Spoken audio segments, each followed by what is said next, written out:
And for that YouTube video, you record the Zoom meetings, right? Yeah, and that's what I just did. I just turned the recording on here. So Okay, sounds good. half the time I forget.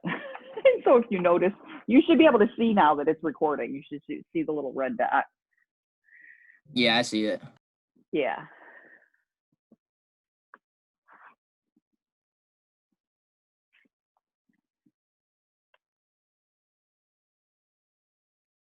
Someone just joined my Zoom meeting for my 12 o'clock class. I'm not sure why so early.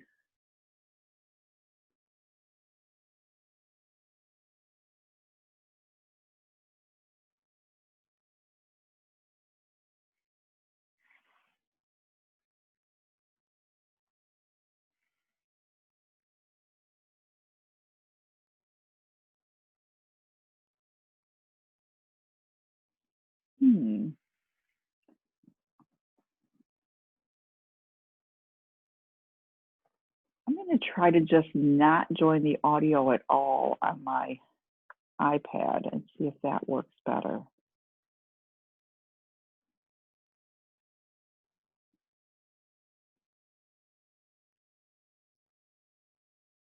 I think it might.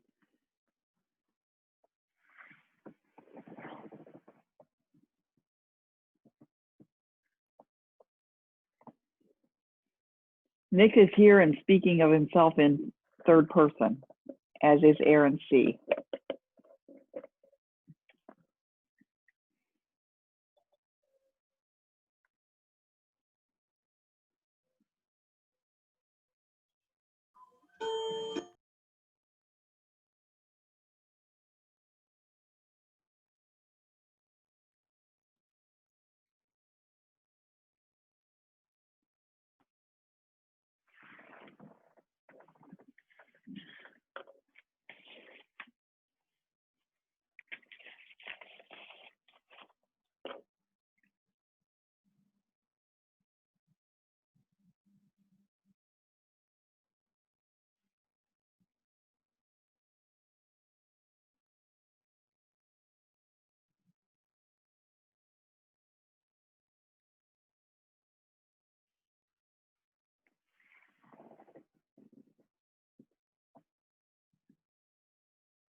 How was everyone's weekend?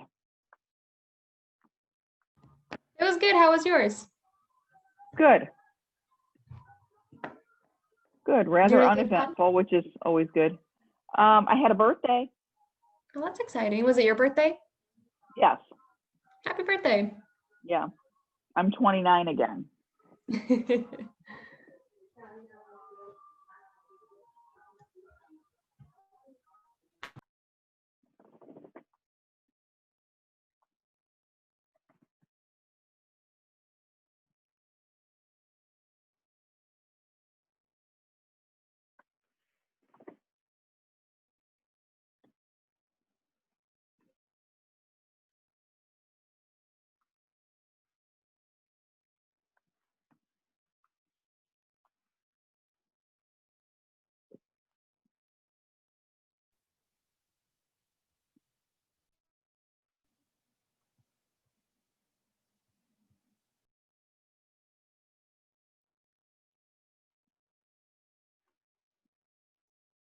So, all right, it looks like we have almost everyone here.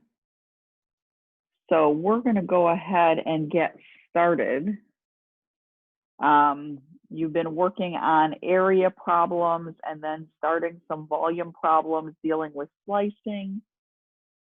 Are there any questions so far, especially I think volume problems? There's Aaron E. Now everybody's here. Yay, we're all here. Good morning, Aaron.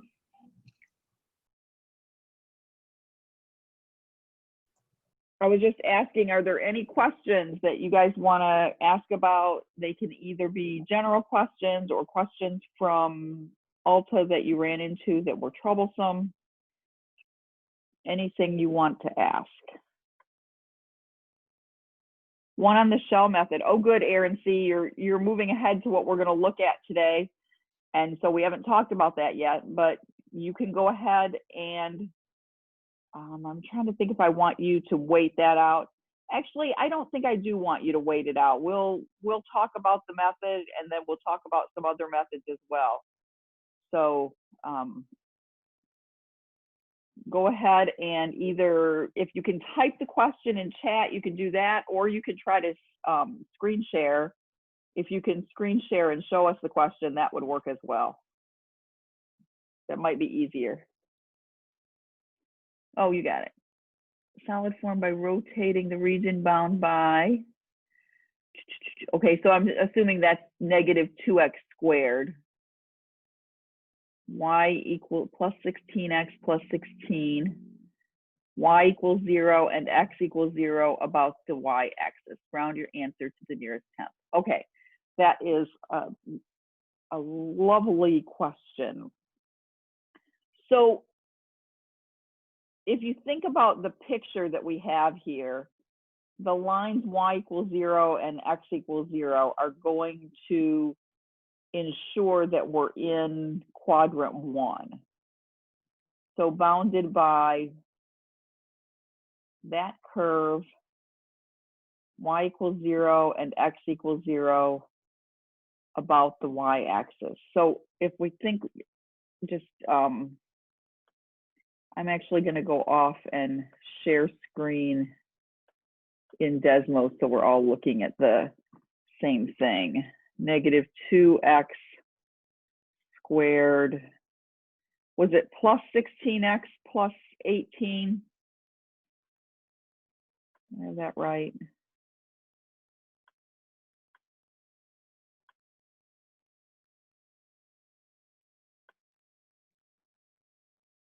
Make sure I got that right. So we're looking kind of, let's see, we'll do the screen share.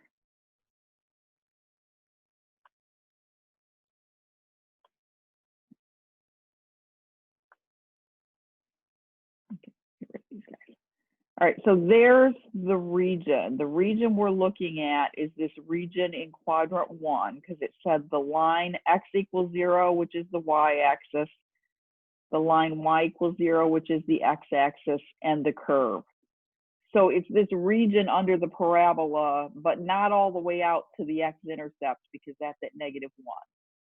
So just starting at x equals 0, out to x equals 9, this region in here, we're kind of spinning it around the y-axis, and we want to come up with the volume of that thing. So it's kind of like a little mound thing that comes down to a point in the middle. Okay, so there's that. Are you guys kind of thinking about or seeing, at least in your mind, what the region looks like, and then what the solid looks like? So remember, you're sort of spinning this around into a 3D picture. Put my chat up so I can see. You can give me a yes, you kind of picture that, or a no if you don't. Kinda.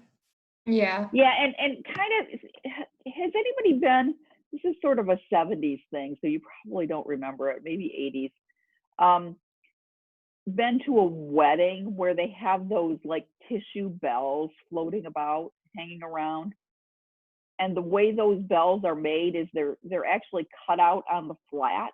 You got this flat thing, and it might be, it's got a ridge along one side, and then it's got the shape of the outside of what would generate a bell, and then you sort of open it up, and then the tissue comes around, and you open it up, and you have a solid.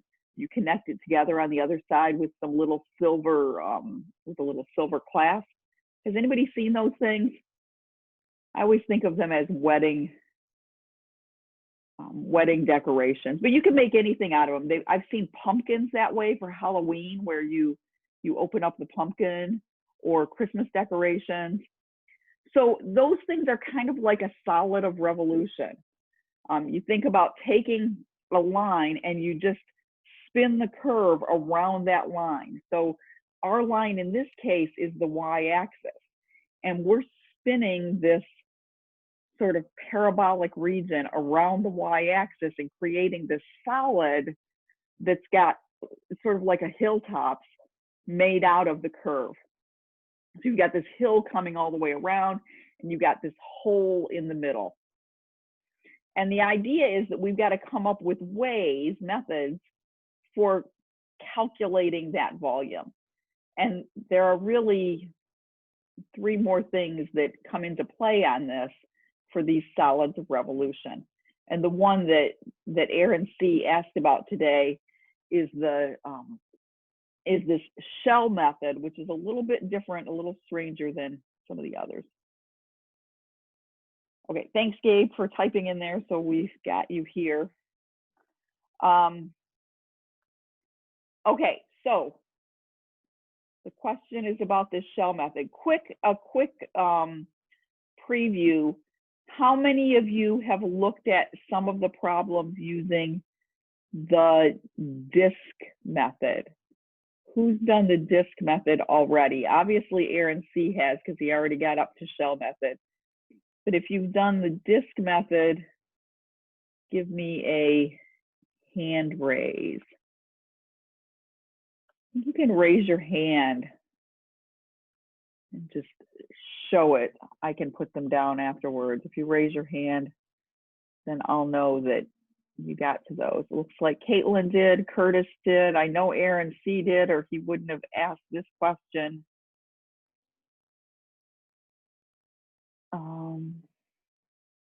So it looks like a few of you did. And I'm going to lower those hands.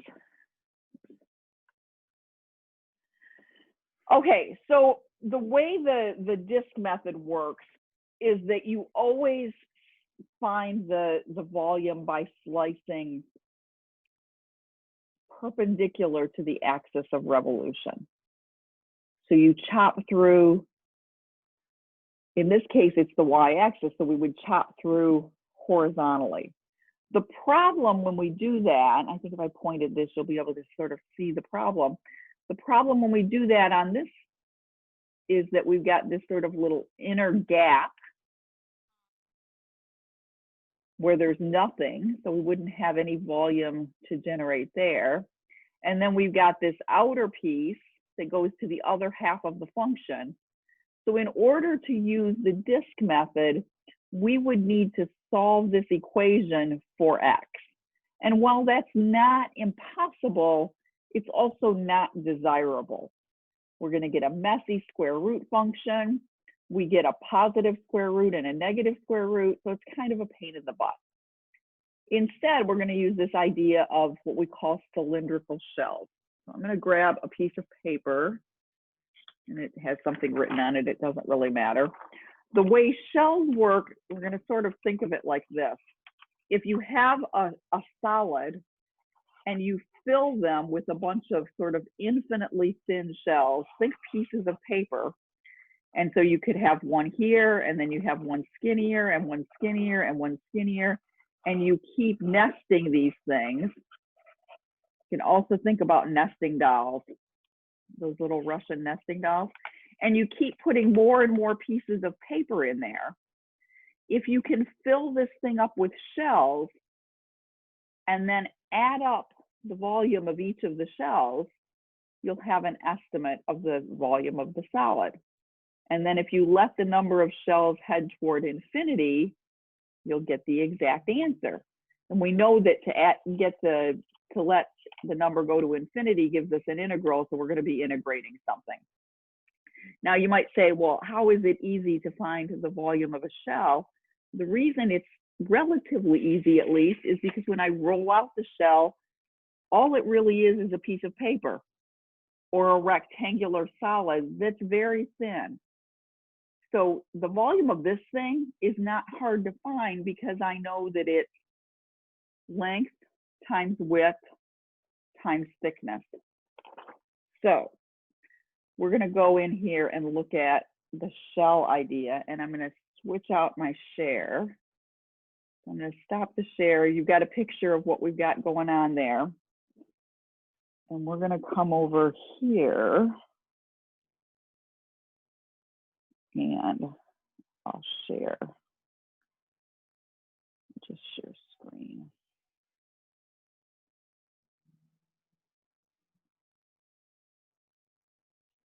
Okay, so let's do a new one.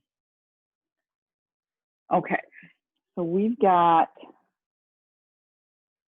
this, draw a little picture of the region.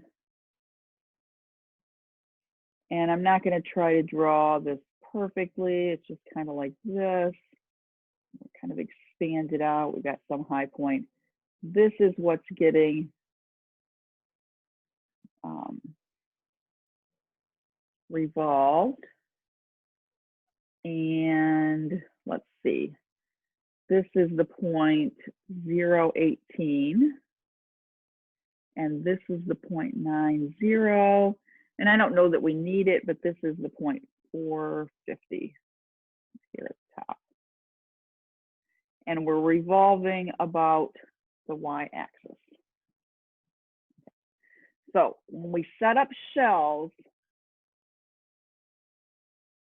unlike slices, they're always going to be parallel to the axis of revolution.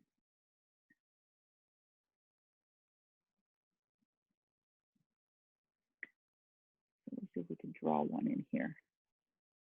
Kind of think of this idea. There's the height of a shell. We're going to spin it around the y-axis. It comes around like this.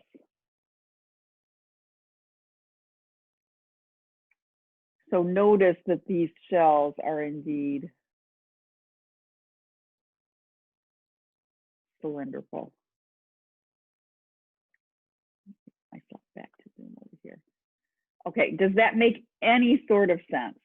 No, my pictures aren't the most beautiful, but that's kind of what's going on here. So we're spinning this around, and that thing that's spinning around is just that piece of paper. So I'm gonna hold my piece of paper up. Kind of looks like this. If you guys can see my little picture in one of your Zoom windows, it's doing that. And the axis of revolution is right down through the middle of it.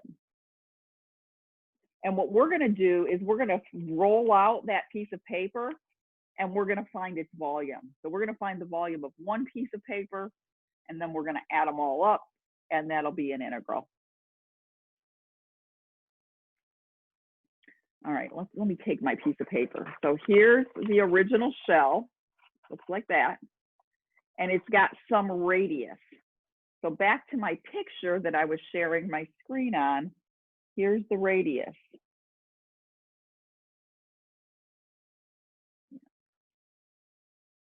The radius, there's the radius of the shell, that distance. So tell me about that radius. I'll draw another one down here. This one might be a little bit more helpful. I'll draw another one here.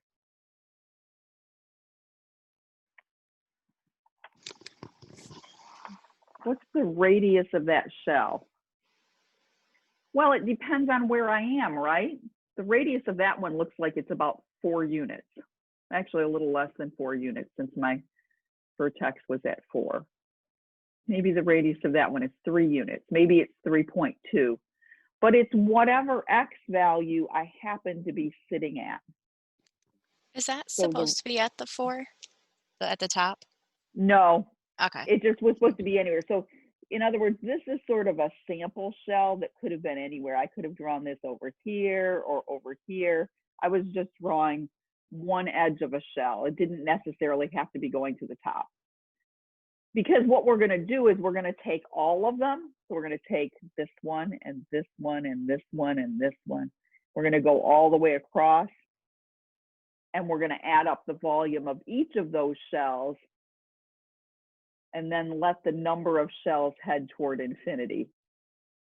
So let's just see if we can come up with an expression for the volume of just one of these things. And then we'll set up our integral and see how this works. So just one shell.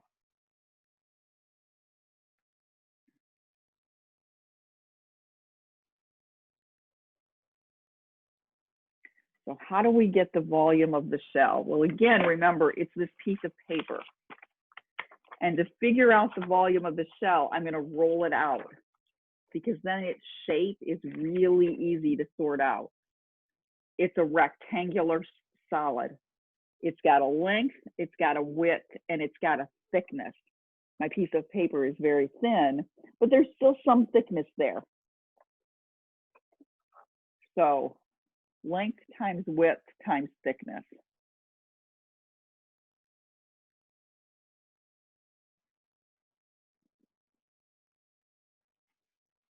And we're going to sort of get this back to the language of what we have up above. So remember, we rolled this out. Tell me what this side of the paper is compared to the original shell. What is that? What piece of the original shell geometrically is the length going across? It's the circumference. So this thing is actually the shell circumference. And the width of the shell, this length, this piece, is actually the height of the shell.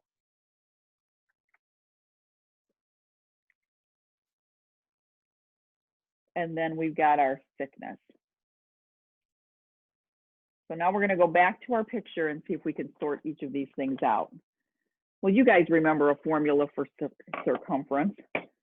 Okay, Crazy Cat Toby has joined me. I'm going to go get rid of him and close my door while you guys think about that.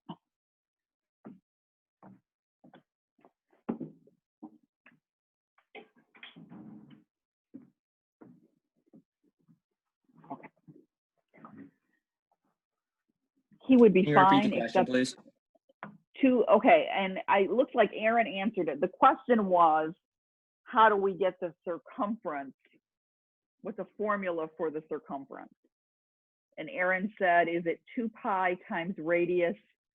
And yes, it is.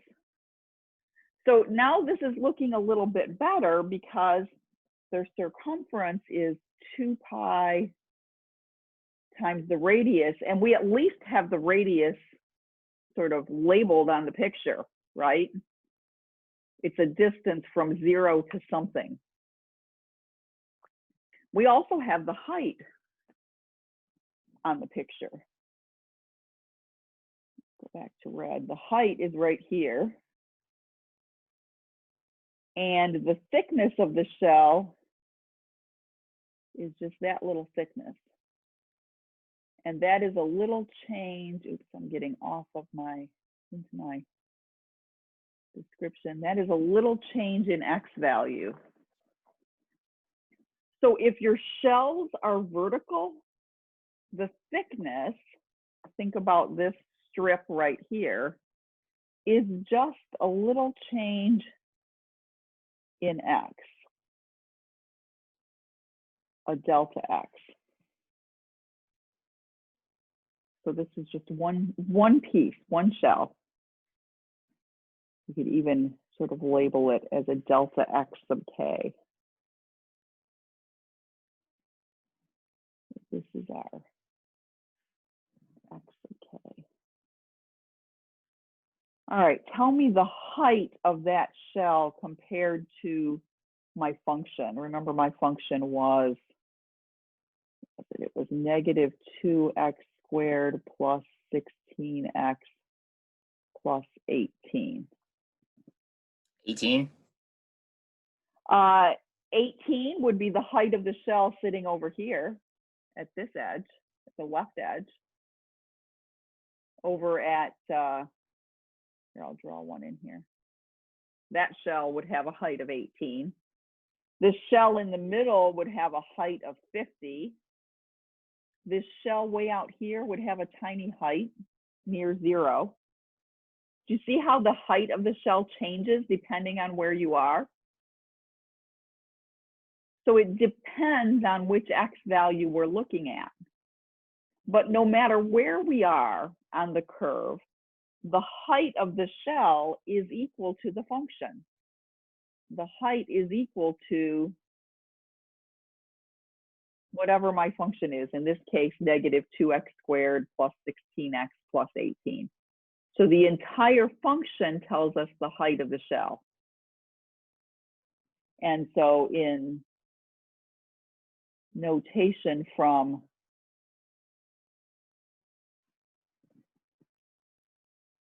our function, we would have f of x sub k. So this is just one shell volume, the volume of a single shell. And we almost have everything written in terms of x. What do we need to get rid of that's a variable other than x? R. R. Okay, so I need the radius in terms of x. The radius is the distance from the x-axis out to wherever I'm placing my shell. So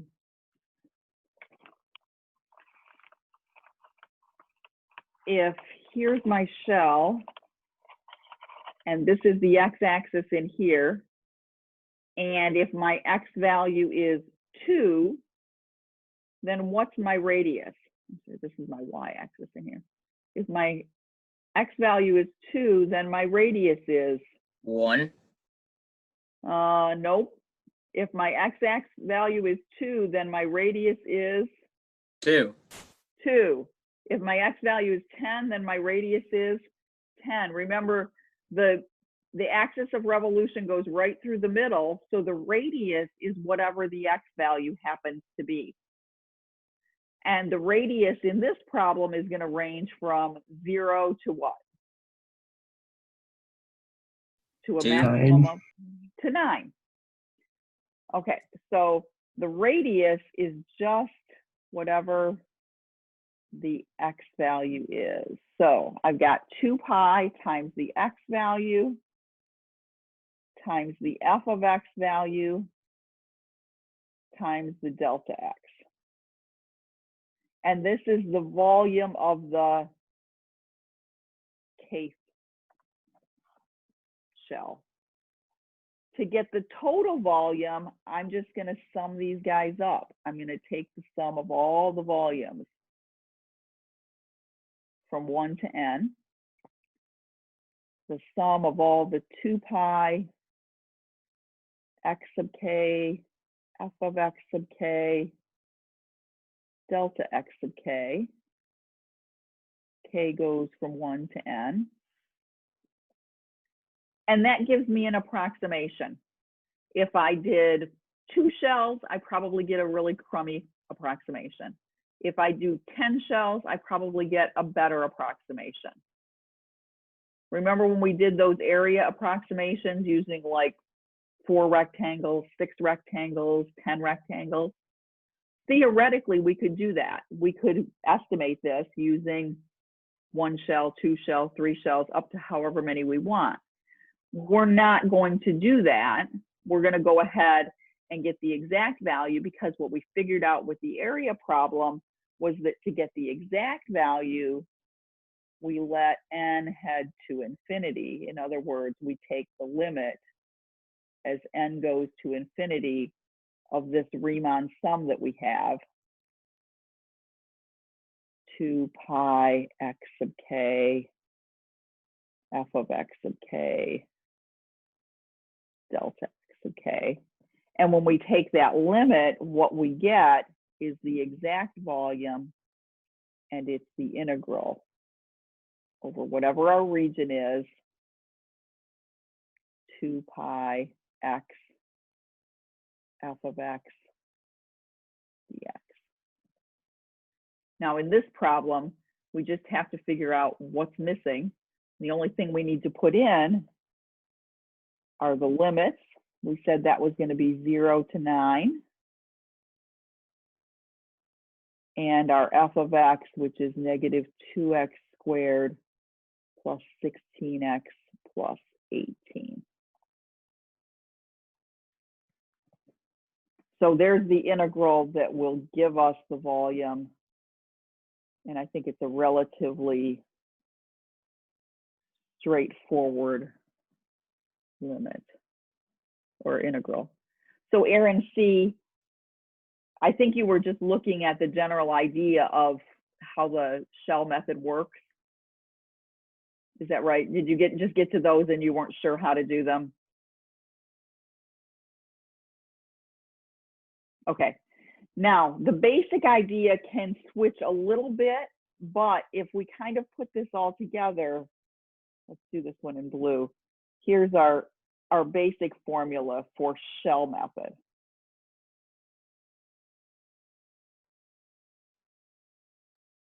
Volume is going to be integral over whatever region we're looking at, 2 pi times the shell radius.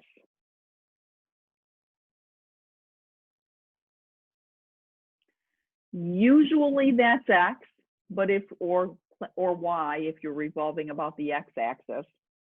But it can adjust if you revolve about a different line. So for example, if you had a curve and you were revolving about the line x equals 2, then that shell radius would change. And I've got some examples for us today to look at.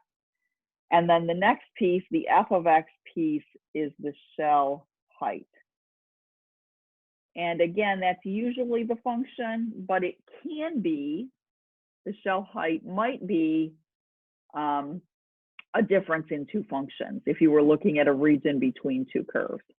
So shell radius, shell height, and then the last piece is the shell thickness. And the thickness is always dx or dy.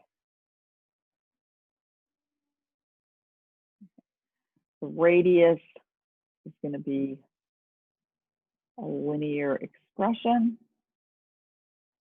often x. And the height is going to be a function or a difference in functions.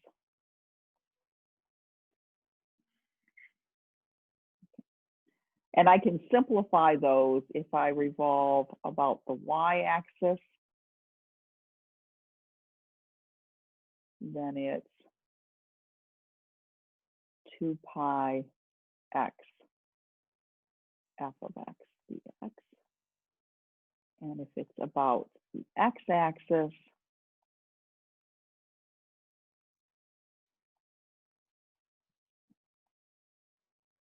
use g instead of f so they're not confused. So those are the more specific formulas.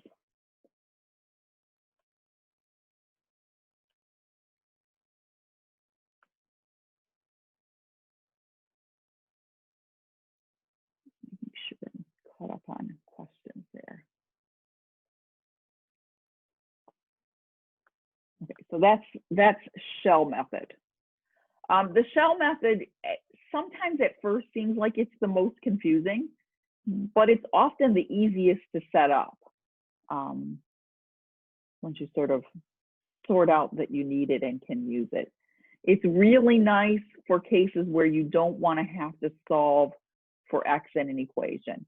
In this problem, in order to do this volume without the shell method, it would have required that we solve that equation, f of x equals negative 2x squared plus 16x plus 18. We would have had to solve that for x in terms of y, and it would have been messy. Can you go back down for a quick second, please? Absolutely. To Thank the you. bottom of that page? Yep. Yep, okay. So there's our specific problem in the red box. And then our formulas for shell method, the very general formula, and then specific to the y-axis and the x-axis are there.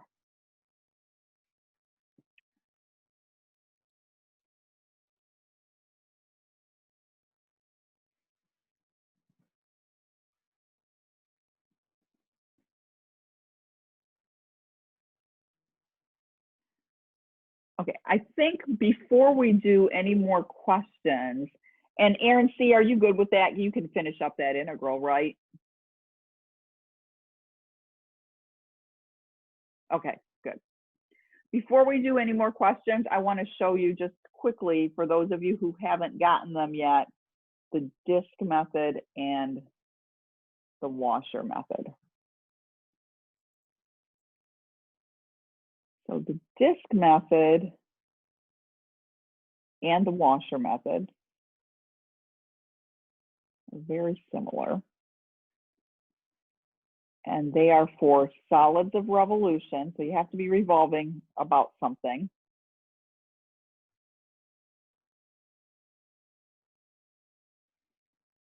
And disks or washers are perpendicular.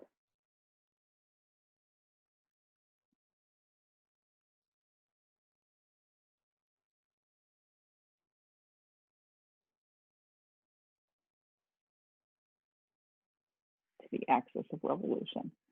So an example, we'll do a relatively simple curve. One of my favorites, y equals square root of x. And we'll go from 0, let's go to 4. And we're going to revolve this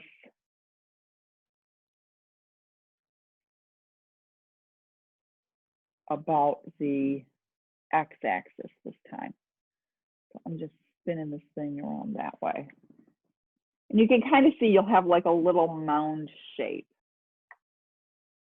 There's a little hill, it's lying on its side. And notice though, that when that happens, I'm going to draw the shadow of this thing down below. So you get this.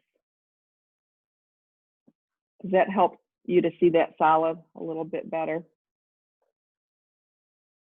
Yeah, it does. Okay, so now we've got this kind of parabolic solid lying on its side. And if I chop through it, again, I'm going to switch this to red. If I chop through it anywhere along the way, notice that all of the cross sections are these little discs. And so that's why this is called the disk method. If we think about this kind of like the way we thought about the shell method, what we need to do is to find the volume of one of those little discs and then add them all up again. So if we can come up with a volume expression for a disk, we'll be in good shape. But a disk is really just a little, think of a penny or a quarter, something like that. It's just a little circular solid, right? Just like a little plate. And how do you find the volume of a little flat circular disk?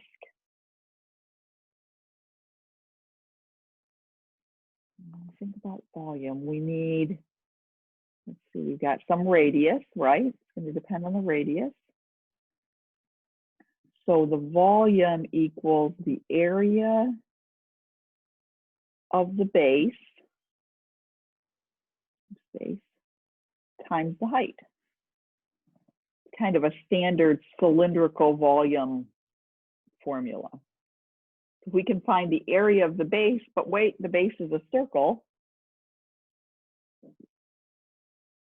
So that's pi r squared times the height. And we just have to figure out what that looks like.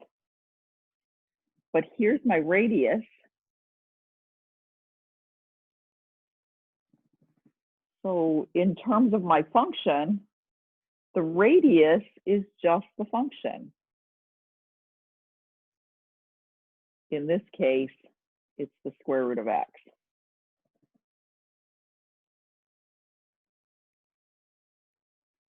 The height, the sucker's lying on its side, is just the thickness.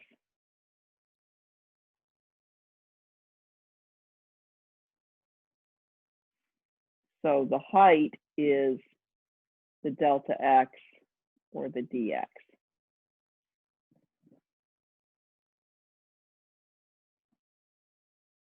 So just like before, we're going to add these little guys up. We're going to take all of our f of x's, and it was pi r squared. So there's pi, there's radius squared. There's our delta x for 1. We're going to add them all up. And we're going to take the limit as n goes to infinity. So there's our Riemann sum that gives us the volume of this thing. And turning that into an integral, pi r, r is f of x squared dx from a to b. So volume by disks if I revolve about the x-axis.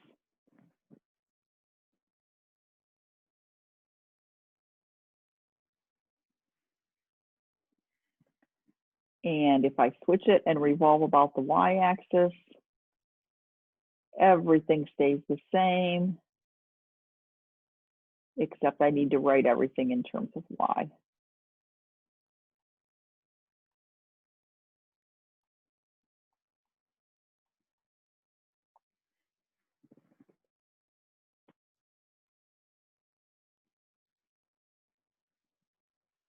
All right, so let's see if we can do this problem that we just set up. We were revolving about the x-axis. It's our first formula. There's our function. So I'm going to integrate. Let's use blue. To get this volume, I'm going to integrate from a to b. What are my a and b? Might be easier to put my function in first. Pi f of x was square root of x. That's a fortunate squaring. And what should my limits of integration be? What are the range of, what's the range of values for x? 0 to 4. 0 to 4. And so this is a very nice integral. It's pi times the integral of x dx from 0 to 4. This one's short enough we can actually finish it up. Pi x squared over 2 from 0 to 4. And I think that looks like 8 pi square units. 16 squared is, or 4 squared is 16 over 2 is 8, yeah.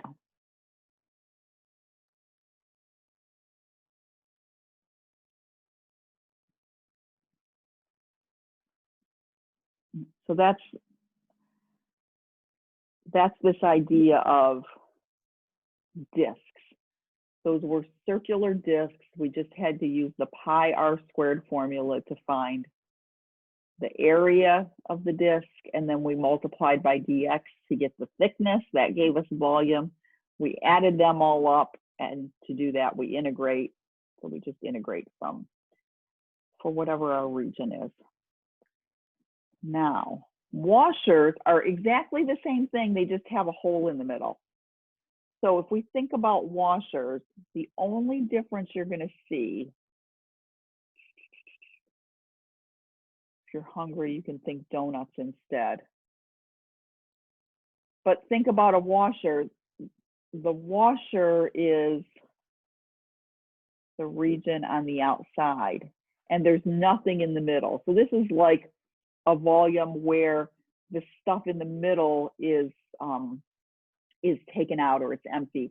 So you can kind of think a glass or a vase, where you want to figure out the volume of the actual material in the vase and not include the hole on the inside.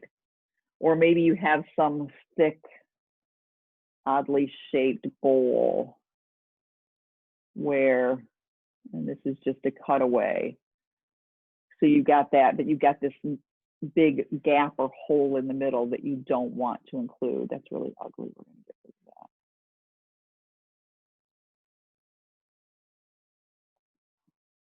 that. Okay. So the idea of the washer is to get rid of the piece on the inside.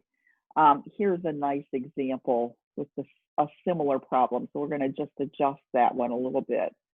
Let's go with the region bounded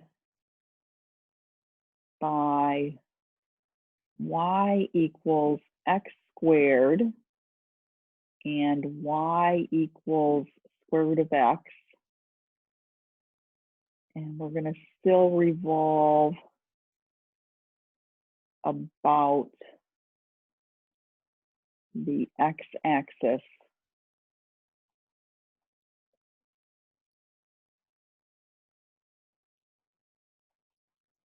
form a solid. And we're going to find the volume.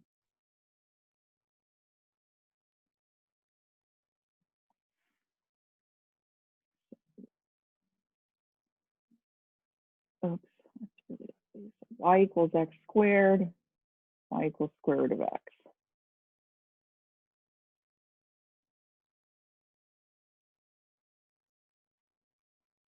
And they cross twice. What are the intersection points? We've got two intersection points. What would they be?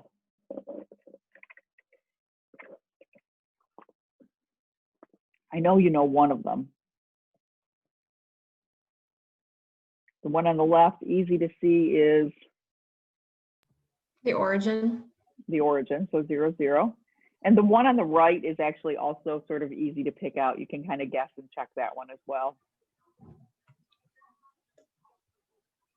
1, 1. 1, 1. And you could get this if you set the two equations equal to each other. X squared equals square root of x. And square both sides. X to the fourth equals x. So x to the fourth minus x equals 0. And you should be able to convince yourself that the only two real solutions are 0 and 1. Okay, so we've got this little wedge in quadrant 1, and we're revolving it about the x-axis and forming a solid. So here's sort of the shadow of that thing. It's almost going to be like tulip-like. So here are my cross sections, but my cross sections have these gaps in the middle that are determined by the inner curve. So how far we go out gets determined by the y equals x squared because it's on the outside. And how much we cut out of the middle is determined by the y equals root x. Oops, I said that backwards. The y equals x squared because it's on the inside. So my outer curve is the square root function, and my inner curve is the x squared function. And we're going to think of both of those as radiuses. The outer curve is going to be capital R for big radius, and the inner curve is going to be little r for smaller radius. Back to my washer picture above, inner radius, outer radius. And the area that we get from that cross section, how could you get it from the area of the big circle and the area of the small circle? The big circle area is pi times big R squared. Little circle area is pi times little r squared. How do you get the area of the washer from those? What's the operation we need? You find the area of the big one and then subtract the area of the smaller one. And subtract the area of the small one. So there it is. Pi times big R squared minus pi times little r squared. And if we want to simplify that a little bit for our formula, we can factor out the pi, big R squared minus little r squared. Now, I'm not going to go through and write out the Riemann sums again. They would be very similar to the last time. The only difference is that right here, where we had the f of x squared, we would have an f of x squared minus a g of x squared. So we'll just write it this way.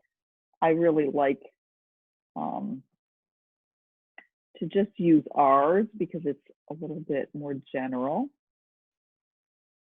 Volume by washers is going to be pi times integral from a to b, outer radius squared minus inner radius squared, and then dx. This would be about the x-axis. And r is one function of x, and little r is another function of x. So two separate functions. And then similarly,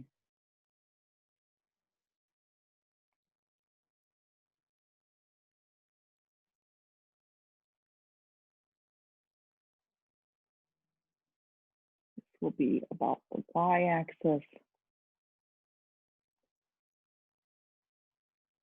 And this time, big R is a function of y,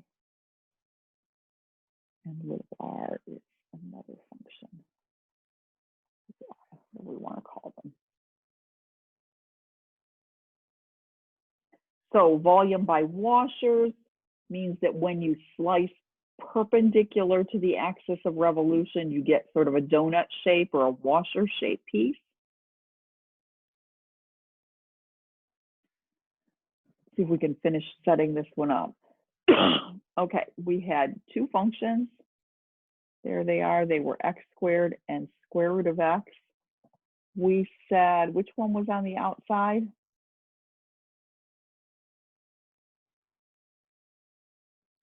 That pi out here. The outside one was the square root of x, I think. The inside one was x squared. If I'm ever not sure, I usually just draw a radius from the axis of revolution. So there's my little r, and there's my big R. And I just have to look at what function those are. So large R is the distance from the x-axis to y equals square root of x. So that's just square root of x. Small r is the distance from the x-axis to the y equals x squared function. So y equals x squared. And x ranges from 0 to 1. So I'm integrating x minus x to the fourth from 0 to 1. Or pi times x squared over 2 minus x to the fifth over 5. And at that point, at any of, once you're to this point, go ahead and you can calculate the value, the integral on a calculator. We get 1/2 minus 1/5. 5/10 minus 2/10. It looks like 3 pi over 10. I think units, not squared, cubed. Did I say? I did say squared up here. This should have said cubed. I just realized that. Was I consistent? Did I do that earlier too? No. No, that's the only one we calculated.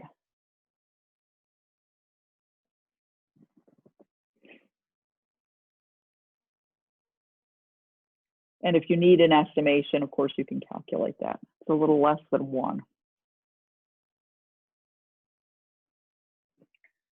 So those are the three methods for volumes of solids of revolution. Disk method, washer method, shell method. The big difference in the shell method, the one we did first, is that those shells are parallel to the axis of revolution, whereas the discs and the washers are both perpendicular to the axis of revolution. And that's really an extremely important thing to notice. It means that when you revolve about the x-axis for discs and washers, you're going to integrate with respect to x. If you revolve about the x-axis for shells, you'll integrate with respect to y, and vice versa. So it's the opposite variable. Okay, so that was the stuff I wanted to make sure we hit today. Aaron already started us out with one question. Does anybody have any others that they want to pop in there? Put that down for a minute.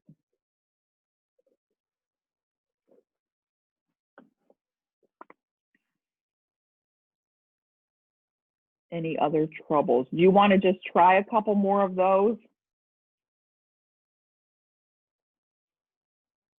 Maybe some volume problems where you have to figure out which method to use. Okay, I think I have some in here, Curtis. Let's see. We'll go back to, oh yeah, go back here. Imagine that. Okay, so here's some practice problems and then some more. Fun. All right, so we're trying to find the volume of a solid generated by revolving the region bounded by some curves, and these are relatively straightforward. I don't like to start us off with anything too messy. And we're revolving about a variety of axes. So this is 4 different problems: x-axis, y-axis, line y equals 2, line x equals 4. And then if we draw a sketch for each part to help us visualize, I think we'll be in pretty good shape. So let's try the first one, and then maybe we'll try the third one. I don't know, we'll jump around. Oh, we might have time for all 4 of them. So let's do the picture for part A. Y equals square root of x, so something like that. Y equals 2, horizontal line. Y equals square root of x. And x equals 0, which is the y-axis. And we're revolving it about a variety of things. But let's shade this in. So this region that we're looking at is right here.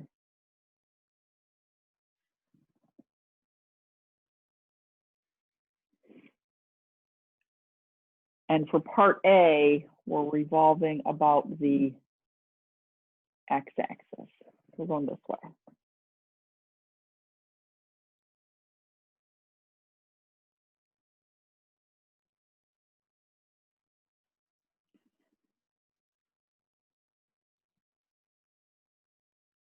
Now, you often have options on these. And this is probably one of the most problematic things about Calc 2, is that there's not just one correct way to do a problem. There's often 2 to 3 to 4 correct ways to do a problem. In this case, I think we can think of 2 good ways to do this, but we might be able to come up with more. So we want to think about this in terms of either discs, shells, washers. So one of those 3 methods at least is going to work. Possibly 2 of those methods will work. Okay, so picture what you've got in terms of sort of looking at the solid. Remember, we're revolving. Let's actually go back to the orange. We're revolving this way. And so here's the shadow of the outside of this thing.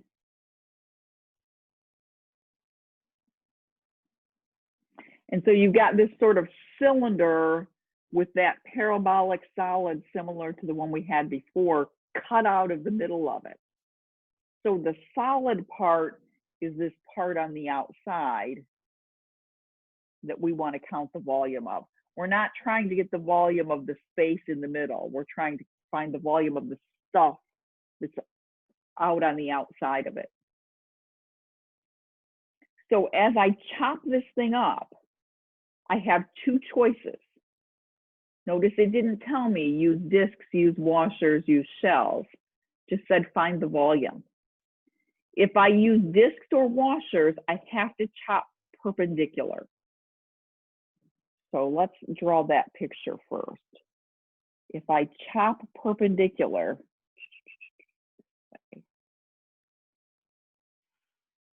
notice that there's going to be a hole in the middle. Do you guys see that? See how when I spin that around, there's the outside radius and there's the inside radius. So one way I could do this problem would be to use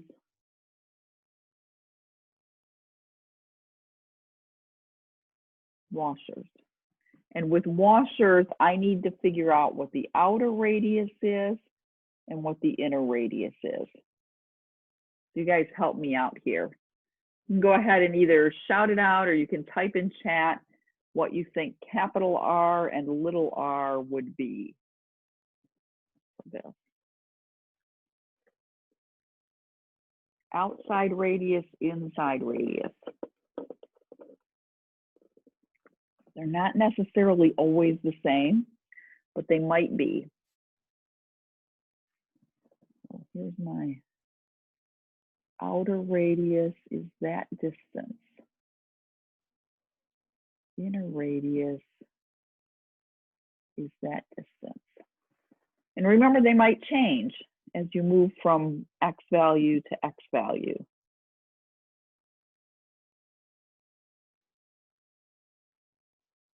Outer radius is 2, correct. Notice that my outer function is the line y equals 2, and little r equals square root of x.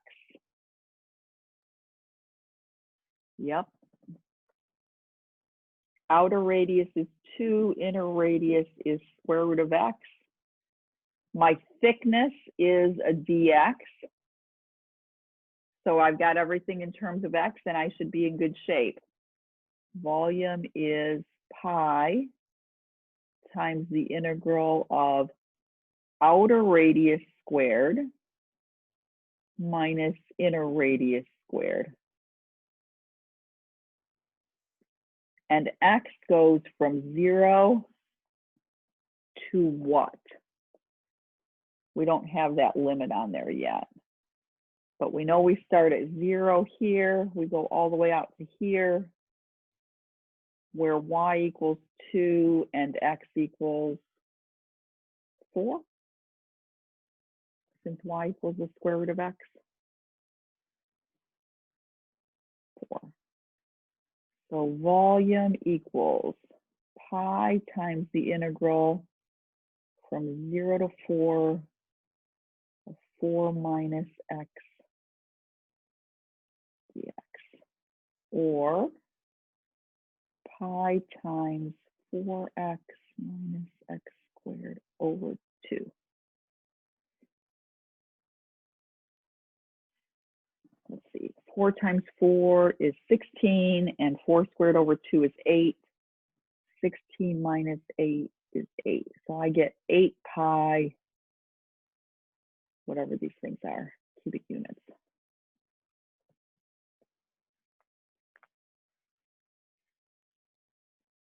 Now we could jump volume, to, right?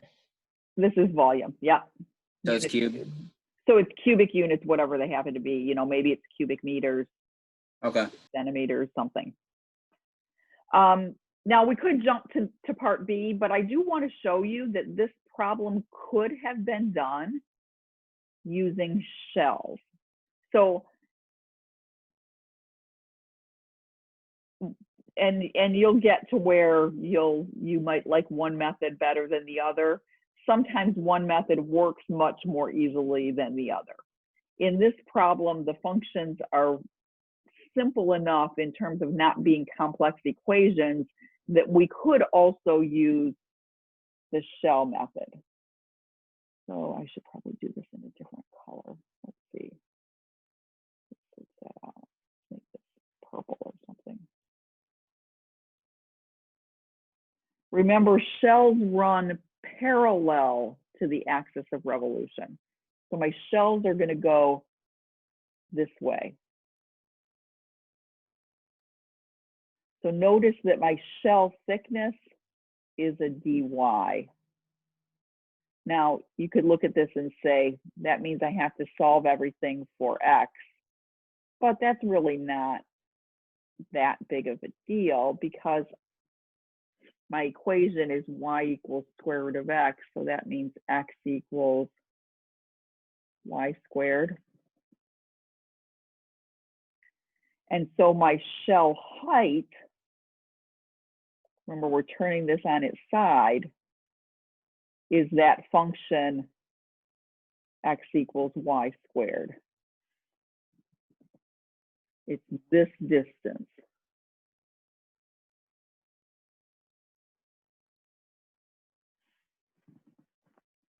And my shell radius is that distance, and that's the y value.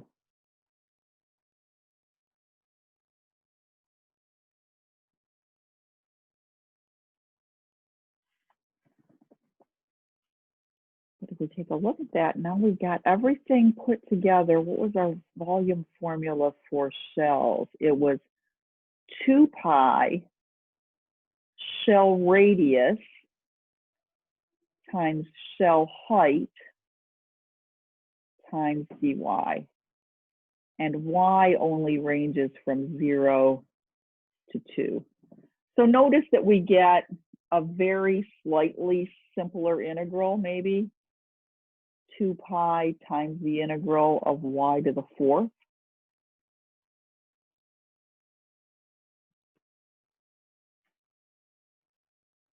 From 0 to 2.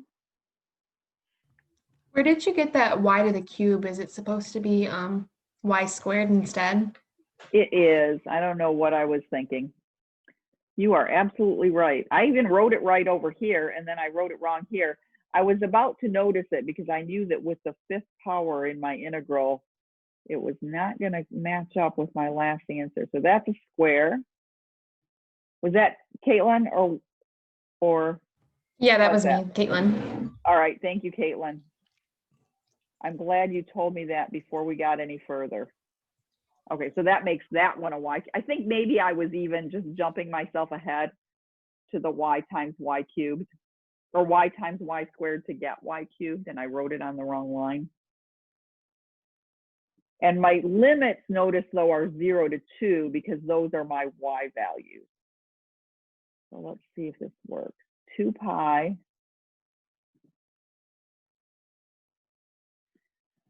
times y to the 4th over 4 from 0 to 2. And we know we should get the same answer we got before. And 2 to the 4th is 16 times 2 is 32 divided by 4 is 8. Yes, that's also 8 pi units cubed.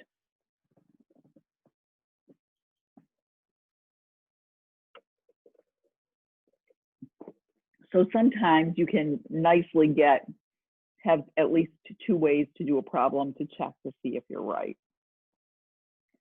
All right, so what I want you guys to do is try to get the volume revolved about the y-axis. And I'm going to redraw our picture down here just because we've scribbled all over that one. And so same region.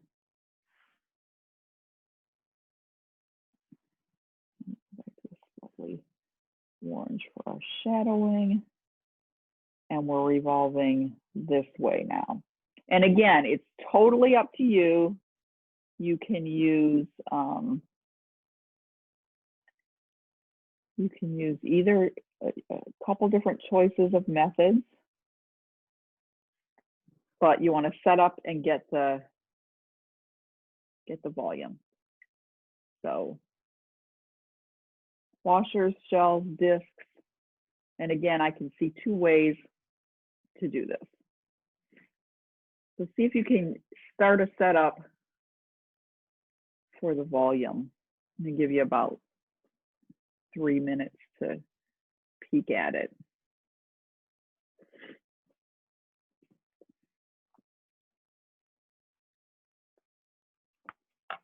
Maybe a little bit more.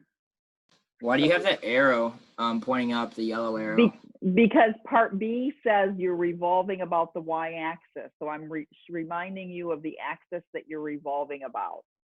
Notice that means that you're going to get this little sort of, almost looks like a little champagne flute or something, a little funky glass.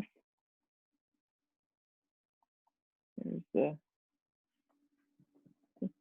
taking that little triangular region and spinning it around the y-axis. So you've got a funky little drink glass. Maybe more like a martini glass. Not sure. Any bartenders out there? What kind of glass is that?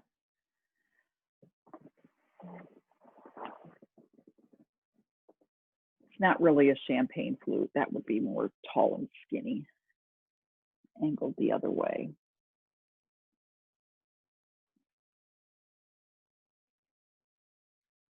So the arrow is just to remind me what axis I'm revolving about, because it's a different problem. And your answer is going to be different for B than it was for A. You've got a completely different solid of revolution.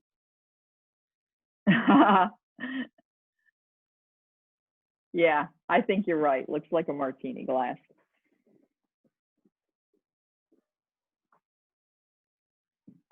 So we got this thing spinning about the y-axis. This fun little glass.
Sharing there, yeah. Make sure I don't cut off.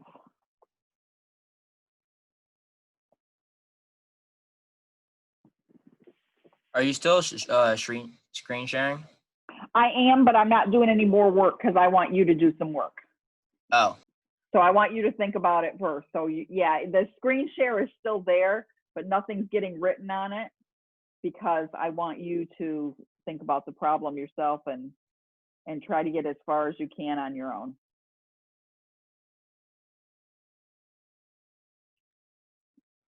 I'm gonna draw a nice neat picture on a piece of paper.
Okay, I got the same answer 2 ways.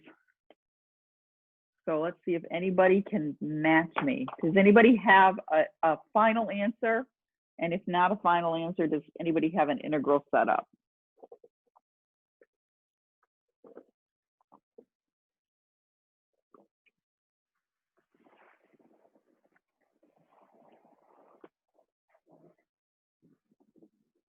They're still working hard.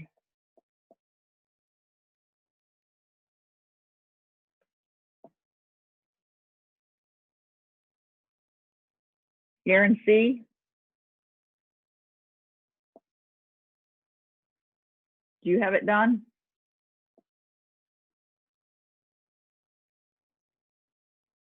Still working. Curtis, how's it going?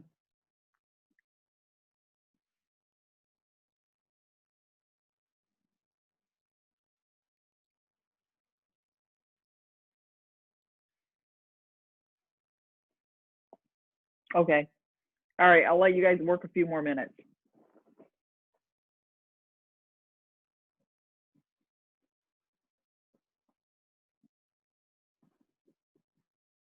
I will tell you that I did this with discs. Anybody use discs? Yes, the disc method is viable. Merrick, we agree. Thank you. And the shell method is also viable. The disc method was a little bit easier than the shell method on this one, I think. The only issue with the disc method is that in order to use discs, you need to solve for x in your equation, but since it's just y equals square root of x, the x value is the square root of y. Remember, discs are always perpendicular to the axis of revolution. So our disc radius looks like this. This is my picture for my discs. And so the thickness is a dy, and the disc radius is the x value, or radius equals y squared. So there's the disc picture. See, if you weren't very far along, that should help you get started with discs.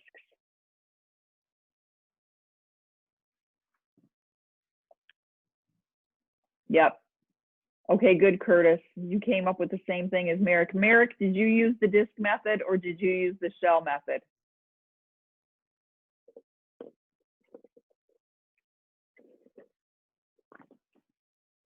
Oh, you did both, just like I did. Very good. And Aaron C agrees with these guys using disc method. Yeah, you can't see that. We're starting to finish up here.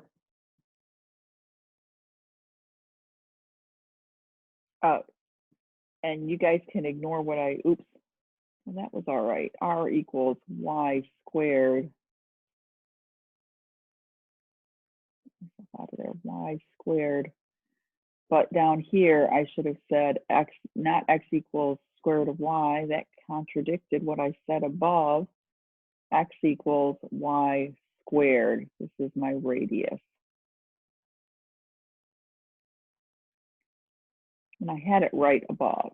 So volume is pi times the integral of r squared dy. And you have to be a little bit careful here.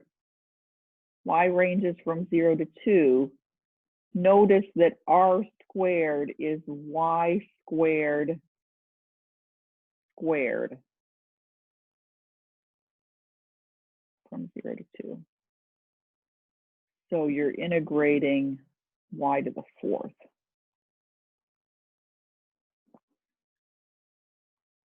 So pi y to the 5th over 5 from 0 to 2. And that gave us the 32 pi over 5.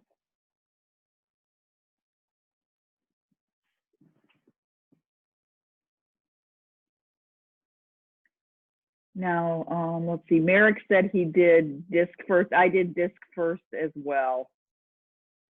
And then shell method, use a different color to scribble these in here. I'll use this funky green. So remember, the shells go parallel. So if I'm using shells, my shell thickness is dx. So this is for shells. My shell radius is the x value. My shell thickness is dx. My shell height is a little bit more complicated. It's the top function minus the bottom function. So 2 minus square root of x. And that means my integral is 2 pi shell radius, shell height, shell thickness. And x goes from 0 to 4. So that integral should also give you the 32 pi over 5. If you're integrating by hand, you'll have to multiply that out. And again, you don't necessarily have to do the problem both ways, but in some cases where you might need the shell method, it's a good idea to sort of practice, maybe even on somewhat simpler problems so that you're ready for it. All right, let's try at least one more of these. Let's try, now let's just go straight through them. Let's go with letter C. So this time we're revolving about the line y equals 2. This might be the last one we do here, simply because it's the last one I've got room for. The line y equals 2. So we're not revolving about the x-axis this time. Still got your same region, but you're going to end up with this weird little tent shape thing. I guess it's still that fluted glass just lying on its side. So here are my cross sections.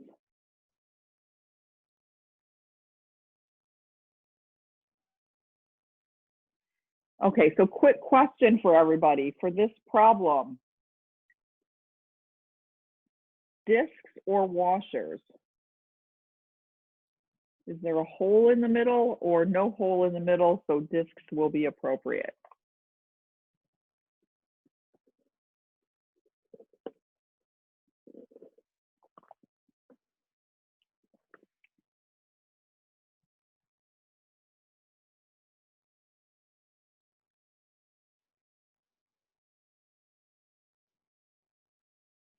What do you think?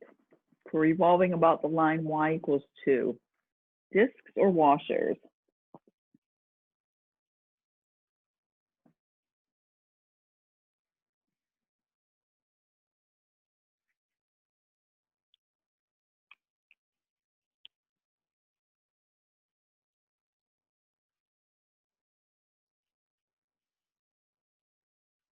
Okay, yep, Curtis, discs. Notice there's no hole in the middle. There's no gap.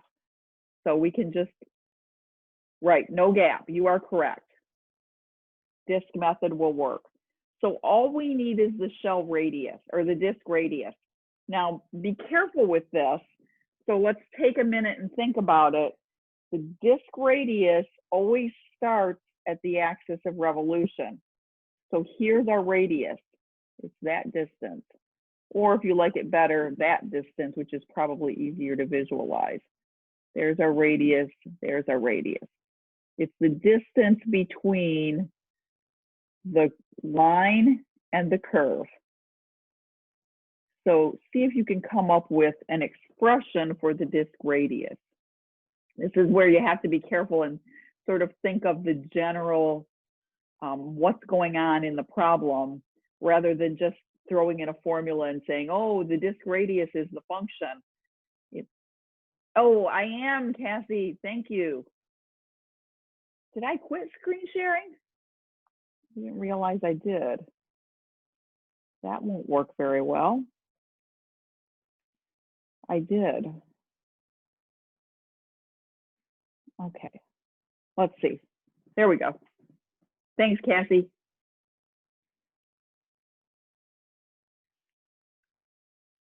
So there's my funky little picture. And I need an expression for my Can you go up a little, radius. please? I'm sorry. Go this way? Other way. This way? Yep. Thank you.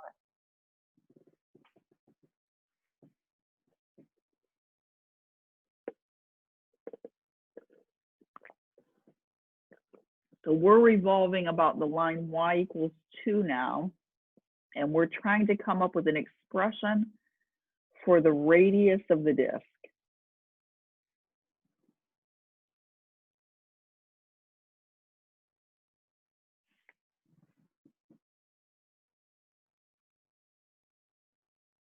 So how tall is this little rectangle? Curtis, it's not the square root of x. The square root of x would be this distance. Let's put little dots there. And we don't want that one. We want the arrowed line that's between the line y equals 2 and the curve y equals square root of x. So I really want the distance from the line y equals 2 to the curve y equals square root of x, the vertical distance.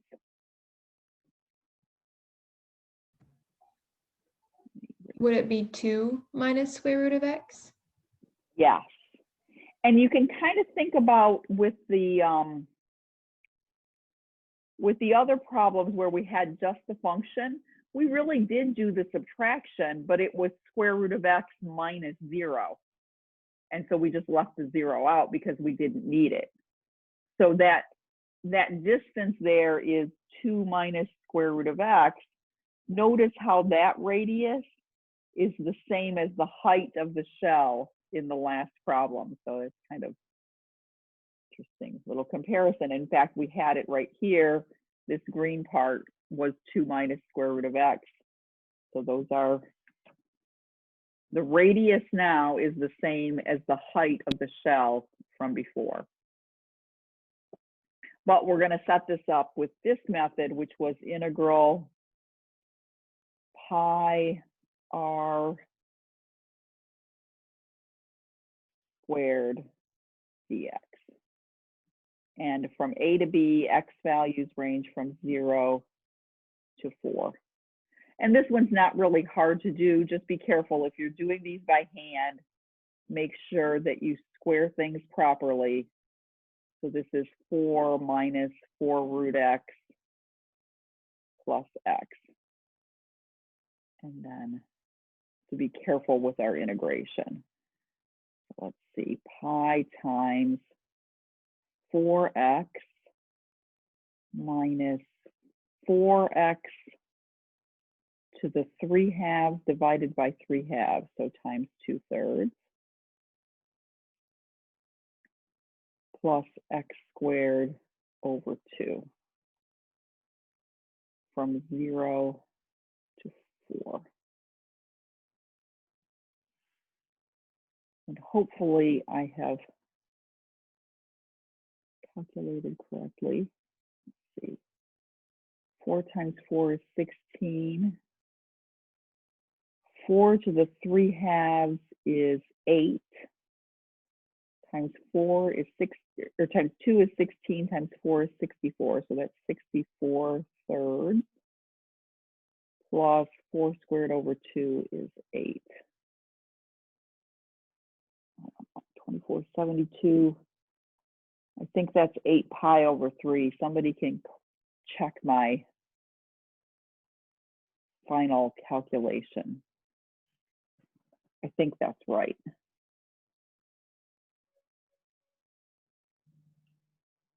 Can someone double check that for me?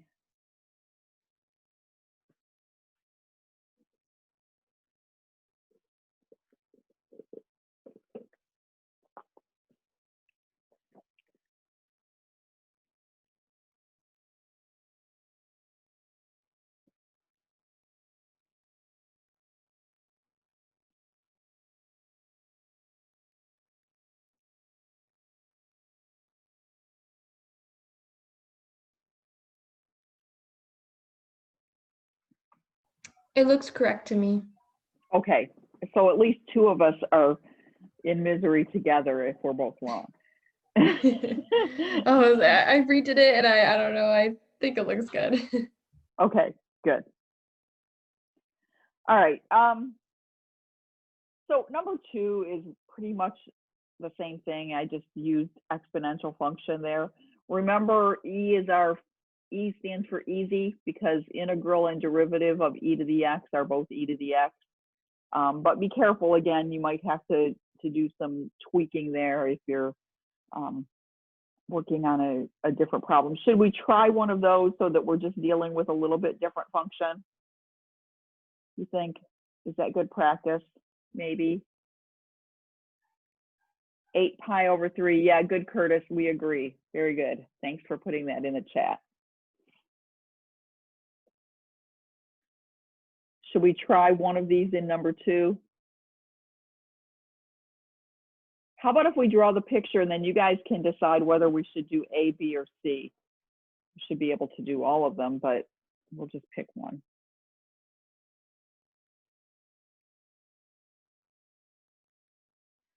Okay, so y equals e to the x looks something like this. Nice exponential function. The x-axis, the y-axis, the curve, and the line y equals e. This might be redundant. Y equals e here somewhere above 1.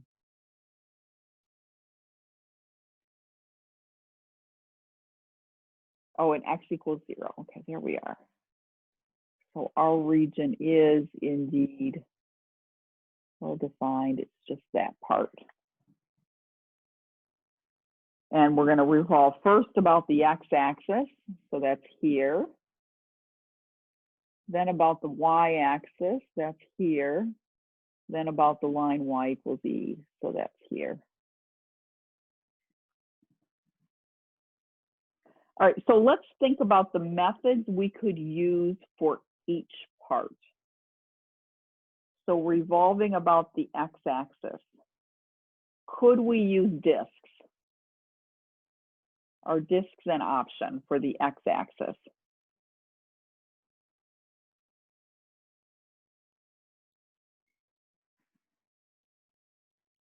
Remember, in order to use disks, we can't have a hole in the middle. Would there be a hole in the middle if we revolve about the x-axis? Yeah, there would be. Yeah, there would be. So disks are out. That means we have to use either shells or washers. How about the y-axis? No hole in the middle. So we could use disks.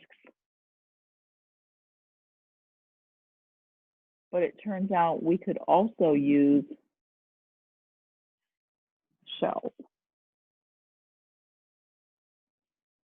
And then the line y equals e. Is there a hole in the middle? No. So we could use disks. And we could again also use shells. Now, one of those might be easier than the other in each case. So it's just going to kind of depend on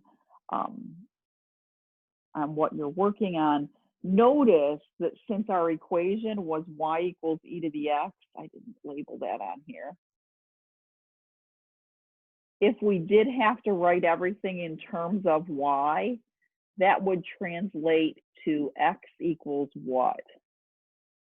What's the inverse function for our exponential function? How do you undo an exponent?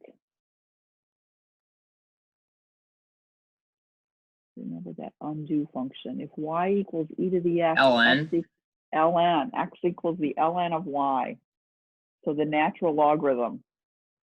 And if you remember correctly, we don't have a formula yet for the integral of the natural log function.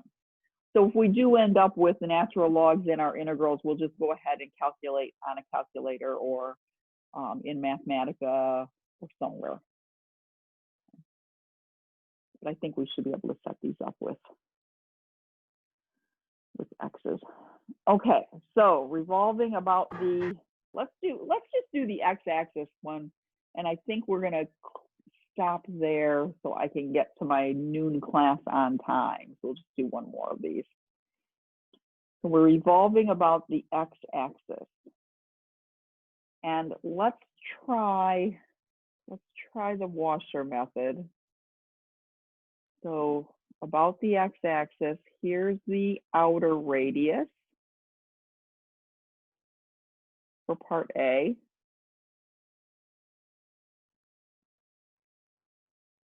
What's the outer radius?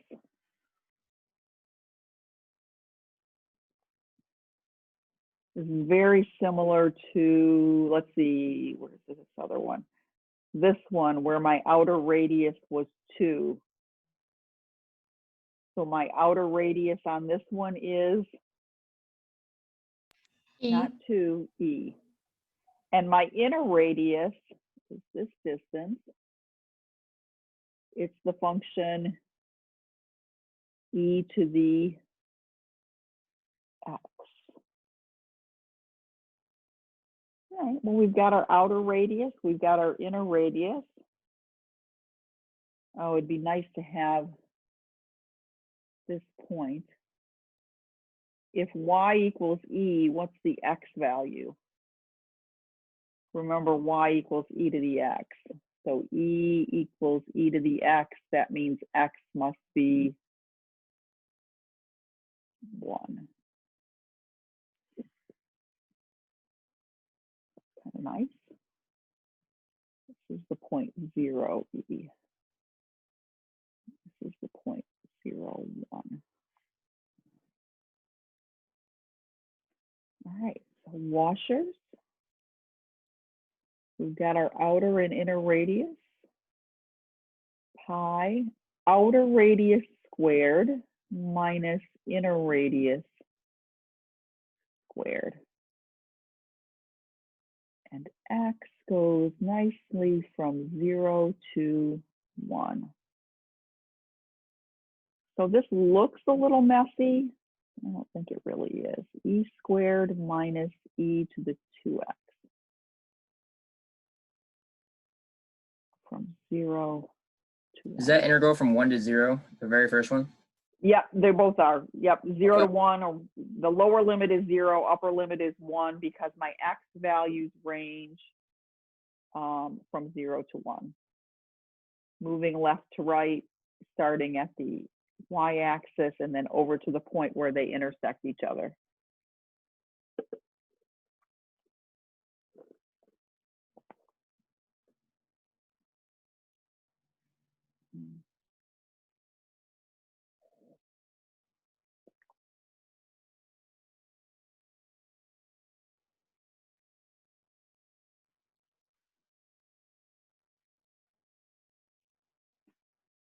All right, now, almost a trick question. What's the integral of e squared? Be careful. Integral of e squared.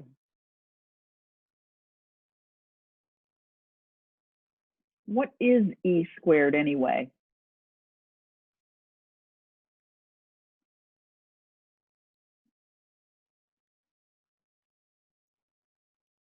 It's a what? You can back this up a little bit. What is e? Does anybody know the value of e? Isn't Roughly? it around 2.5-ish? Yeah, 2.7. But the point is, it's a constant, right? E is a Mhm. number that has a specific value, 2.7-ish. What's the integral of a constant? 0. No, the integral of a Two. constant, not the derivative. The inner, dx. It's the constant times x, right? So I have an e squared there. The integral is e squared times x minus the integral of e to the 2x, which is e to the 2x Not quite. Divided by 2. To account for that factor of 2 in the exponent.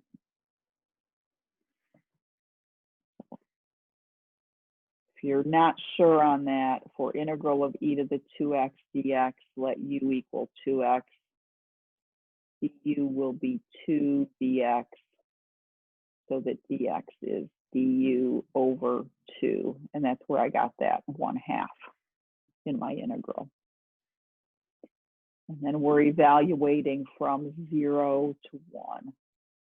So I got pi times, at 1 I get e squared minus e squared over 2.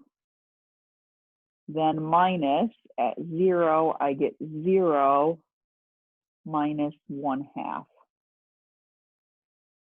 So it looks like pi times e squared over 2 plus 1/2.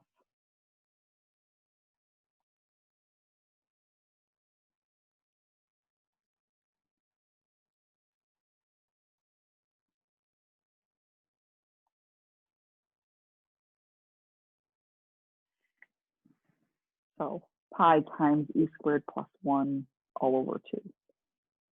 So the numbers get a little messy. You can calculate at any point.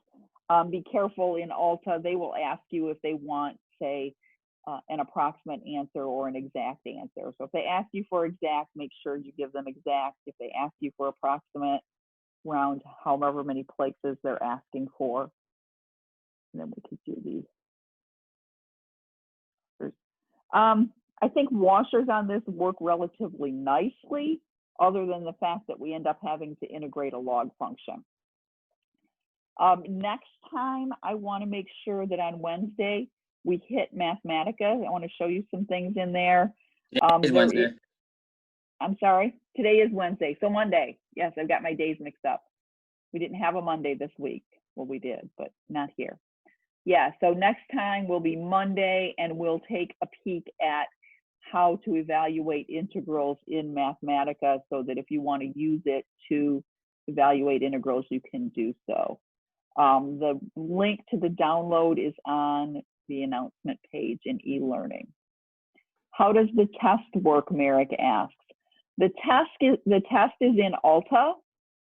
So you go in there when you're ready to take it, and you take it, and I think you get 2 hours for it. So it should be plenty of time, I think. Is the test due the 13th, right? That is correct. So I think that's Okay. Sunday. Yes, Sunday? and the Yeah. homework's due tonight, right? The homework's due tonight, but remember, if you don't get the homework done quite on time, it's okay.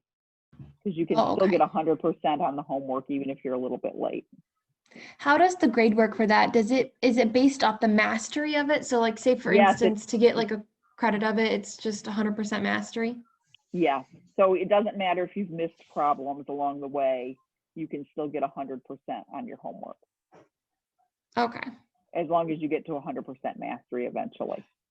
Now the test isn't like that. The test is like, you know, however many problems. I can't remember if it's 20 or if it's a little bit less than that, but you'll have the problems on the test and they will get marked right or wrong. So be careful.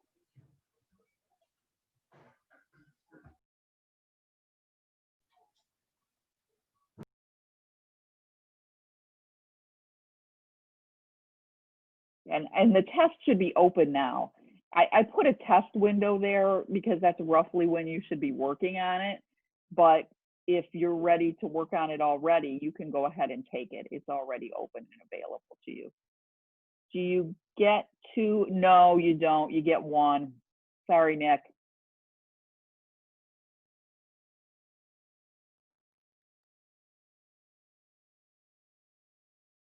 That would be a nice plan. But no, you just get 1. Can you pause it? Can you pause the test? No. So make sure you have a block of time when you can work on it, when you go to do it. So for example, if you know you have to go somewhere in an hour, I wouldn't I wouldn't do that and just hope that you finish on time. Just wait until you have a full 2-hour block where you can work on it. Okay, thank you. And there is a late penalty. It's not a ton, but it's 2% per day.